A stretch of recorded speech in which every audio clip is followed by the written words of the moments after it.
What's up, Kaloyers? For today's video nga pala ay kukuha tayo ng rambutan. Oo, sa wakas mapapakinabangan na rin namin yung rambutan na yan. Kung hindi nga niya ako nagkakamali, mga 4 na taon at kalahati na yung rambutan na yung nakatanim dyan. Naalala ko kasi yun 2019. Nagtatrabaho pa ako nun dito sa Pilipinas. Sakto bago mag-pandemic, pinatanim ko yun sa tatay ko. At heto na nga at namunga na siya. Ang bilis niya rin lumaki. Yung bunga nga nito ay magandang klase. Yung tipong pag kinagat mo na ay makakain mo talaga lahat. Walang sayang at walang nasabit sa iyong ngipin. At sobrang tamis niya rin talaga, promise. Heto nga't nangangalahati na yung nakukuha namin. Kinuha na rin namin kahit may green pa kasi matamis naman talaga siya. Hindi ko nga ni nasama sa vlog na nung nakaraan ay marami na rin kami nakuha at isang timbayon. Ayan nga ni yung example ng mga nakuha namin, o diba? O kahit papano ay napakinabangan rin namin. Pagkatapos nga namin kumuha ay dito ako pumesto sa ilalim ng mangga. Iba kasi talaga ang vibes dito. Sobrang lilim naman kasi talaga dito sa pwesto na to at kita mo pa yung tanawin. Yung tanawin nga ng Bulacan na malapit sa Manila Bay. Kung hindi nga ako nagkakamali ay Bukawi yun at Marilao. Tanawin papunta sa ginagawang airport ng Bulacan. Ayan o, kitang kita siya mula dito sa ilalim ng mangga. Dito talaga ako madalas pumapesto kapag gusto kong mag-relax.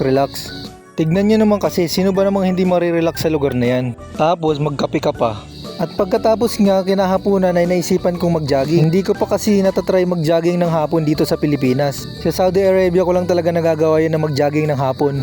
Dito nga pala sa amin ay may malapit na subdivision. Diyan sa pwesto na yan ay kita talaga yung Manila Bay. Tanaw na tanaw mo talaga siya dyan kapag walang kaulapan. At pagkatapos nga ay bigla akong huminto sa parting ito. Abay may aso, baka kagatin tayo. Abay mahirap na, mag-abroad pa ulit tayo. Sige, try mo tumakbo. At sa di kalayuan ay may natanaw na naman akong mga aso. Aroy para bagang ewan. Ayoko na tumakbo. At nakarating na nga tayo ng tungko kaya mag-withdraw muna tayo. Malaki na rin yung improvement netong tungkong mangga. Sobrang dami ng establishments. Dahil nga napagod tayo sa isang set ay bumili tayo ng palamig. Namiss ko din naman talaga yung mga palamig dyan sa tungko sa likod ng simbahan. At sobrang sarap naman kasi talaga. At syempre kapag magja-jogging ka nga pala sa tungko, hindi pwedeng hindi mo daanan yung Altaraza. Sobrang dami rin kasi talagang nagja-jogging dito banda. Tignan mo kahit hapon, ang dami rin talagang nagja-jogging dito. May mga bikers din na dumadaan. Dito nga talaga yung lusutan ng mga nagja-jogging at nagbabike banda dito sa amin sa Bulacan. Tignan mo naman kasi yung tanawin, napakaganda at napakasariwa ng mga hangin. Abay mapuno at nakaka-relax din naman talaga.